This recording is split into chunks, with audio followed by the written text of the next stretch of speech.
January 11th of this year, Wizards made an update to the banned and restricted list, surprising players with the announcement a week before it would have traditionally been made.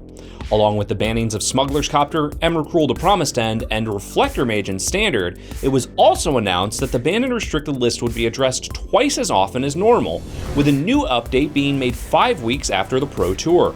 Today is the first of the new mid-season release announcement days, and there have been no changes to any of the formats. According to the article that was posted today, R&D focused on Standard and Vintage. For Vintage, they wanted to wait until the European Eternal weekend to see if anything needs to be changed, but for Standard, the card with the biggest target on its head was Felidar Guardian. R&D felt that the format was diverse enough at the moment to keep the cat in. What do you think of the update? Good for Standard, or are we just going to be seeing cars and cats for the next month? Let us know in the comments. Of course, the decisions for the banned and restricted list were made a few weeks ago, well before the results were in for the 2 Standard Grand Prix events this weekend, which may have resulted in a slightly different list if they were taken into account. In Barcelona this weekend, champion Petr Sakharek did take down the tournament with a 4-color Saheeli deck, but he was playing one of the 4 copies of the deck in the top 8, with the other 4 lists being Mardu vehicles.